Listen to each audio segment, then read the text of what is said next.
La détresse d'une mère de la région dont la fille a quitté la France pour s'engager dans le djihad. Elle a choisi de ne pas rester isolée, s'est rapprochée d'associations et s'est confiée à Mustapha Netzari et à Benoît Bunicourt. Cette mère ne voit plus sa fille convertie à l'islam et radicalisée. Elle veut aujourd'hui briser la loi du silence. Ça a été progressif dans la mesure où elle s'est d'abord convertie.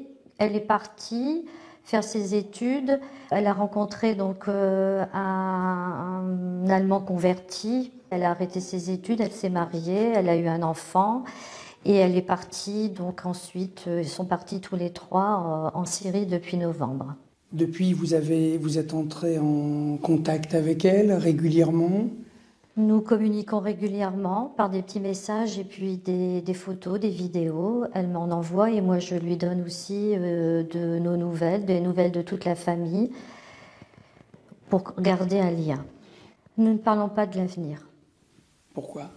Parce que je ne parle pas d'avenir parce que son avenir, pour l'instant, elle est là-bas pour elle, et nous, on ne conçoit pas l'avenir sans elle ici. Pour moi, c'est un gâchis. Elle a pu son libre arbitre, et tout ce que je souhaite, c'est qu'elle rentre et qu'elle retrouve une vie qui correspond à une vie d'une jeune femme contemporaine de son temps. Qu'est-ce que vous avez envie de dire à votre fille, mais d'abord aux gens qui vivent la même chose que vous ou qui pourraient vivre la même chose que vous? De ne pas hésiter à en parler, de s'adresser à l'association au CAFES.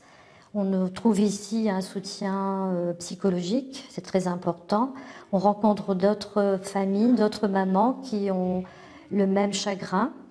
Ça permet de se soutenir mutuellement et d'être vigilant par rapport à un changement dans l'attitude de leur fille et de faire très attention parce qu'après il est trop tard.